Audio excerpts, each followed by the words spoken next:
All right, welcome back. We're talking hockey, favorite topic, one of mine anyway. And we talked a little bit about influencers. It's so important because sometimes they come in a minute, sometimes they last a lifetime. And really quick, one of my first influencers was my grandparents, my mom and my aunt came from Kiev, and they came to Canada, immigrated to Canada. And my grandfather used to take me for walks in the park when I was 5 years old in Montreal, and he talked to everybody. And one time I asked him, I called him Zeta, how do you know all these people?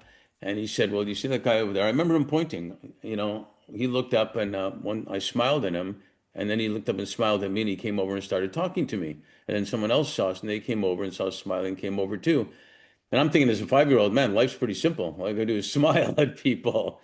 And as you get older, you complicate it, but it's not complicated. Even a smile is a big deal to even opening things up. So we all have a lot of influencers.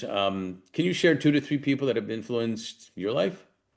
Yeah, I think on one of the people who was an influencer on my life was Stacey, who Allaster, who was the commissioner of the WTA, and she spoke at an event when I first started the CWHL, and she said, you gotta stand up and say what you think. And I remember going up to her afterwards. Okay, I'm here. I'm standing up. I'm telling you, I need help. And from that moment on, she's been like the most supporter of mine. I could call her. She would give me feedback. She would help me. She was somebody who didn't just talk. She walked the talk. When she said she was going to be your mentor, she was there. And she's been there my whole life. Probably, boy, gosh, probably 20 some odd years now, and Stacy's been right there. With me. And I think that was, so supportive and so powerful. And because she's such a powerful woman as she's right now, she runs the US Open, right? So, Wow. that's a key in that way there. And I think the other person was one of my first bosses, and when I worked at the National Exhibition Stadium. He was a Scottishman that ran a cleaning company, and we would go up there and work for 3 weeks and make enough money for the whole summer, right? Rather than doing anything else. And you worked like, 16 hours a day back then. Nobody cared. You worked it. And he was a man who a lot of people were afraid of. And I never was. So it's like, so I'd walk and they'd go, don't go talk to him, you're gonna get fired. And so I thought, no, no.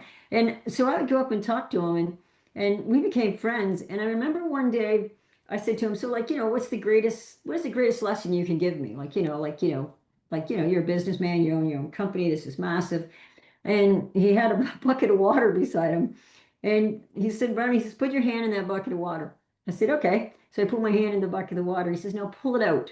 So I pulled it out. And he says, what do you see? I see nothing. He says, remember that, he says, when you take jobs, he says, that no matter what, he says, you're not indispensable. He says, you got to make a difference. He says, because he says, there's no hole left in that bucket when you pull your hand out. He said, so always remember, he says that, if you're going to make an impact, he says, somebody will come after you that will make an impact. Somebody came before you that made an impact, he says, but while you're there, he says, do what you can. He says, so that stuck with me. And then there's no doubt about it, my mom was huge. She was the first person that came with me to hockey. And when I first joined hockey at the age of 16, it was on a Sunday afternoon, and my brother got called at the last moment to go play hockey. So dad took the car and he took my brother to hockey, and I wasn't going to be able to go. And I was upset. And then I turned to my mom, and my dad had a brand new truck in construction. He just bought a brand new van truck, and it was three on the tree, right? So up here, standard. And I turned to my mom and I said, Mom, why don't we take Dad's truck? And she looked at me and she goes, Can you drive standard? I said, Yeah, it's only a matter of time, Mom. Like, I got it down pat. Like, I've driven all the farm tractors, come on, I can do this, no problem, right? And I said, Come on, jump in this truck, Mom. We're going to be trailblazers. And she just looked at me and she said, You know what, Ben? She goes, I believe in you.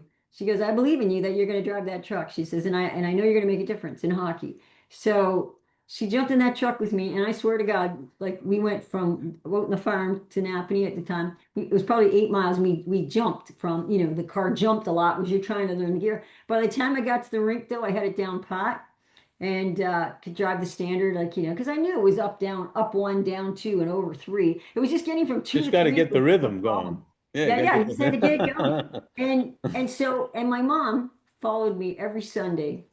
she'd sit up at the top of the rink in the glass and she'd watch me play. And she was always there.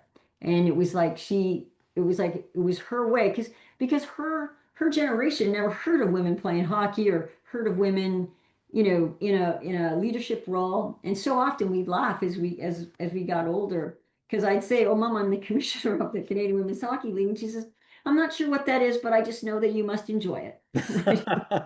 Because she'd go, "Oh, that's the Olympic team," and I'm going, "Yeah, that's close enough," because it was like, but again, she was uh, she was an influencer because She was one, she there.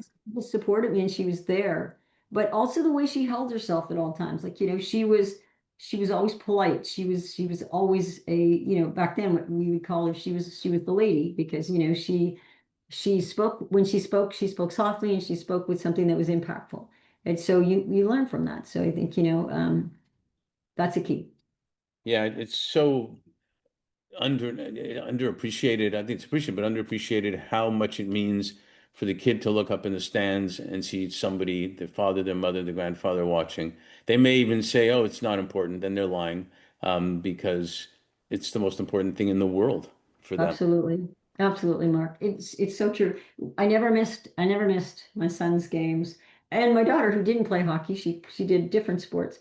And so often, she was into art and she would go to pottery shows, and even as she got older, I always would show up because I just think kids need that, you know, not so much the parents saying it's okay, but just the parents showing up. It's support. That's all they want is the parents showing up, and it's critical. I Not to get too long here, but I when I interview a lot of executives, especially male executives, I'm amazed, even still, how they'll tell me the one time when they were 11, the coach put them in the last minute of the game. They don't even tell me if they scored or this or that. The coach put them in the last minute of the game, a critical time of the game. Their whole confidence foundation is actually based on that one time. That's how big it was for that to happen. And I think we should always remember, all of us, that we're influencing people all the time. And we have a choice, positive or negative, and it doesn't even seem to be a choice, if you ask me, because we are impacting people. So thank you for sharing that. It's really fantastic. I appreciate it. Thank you.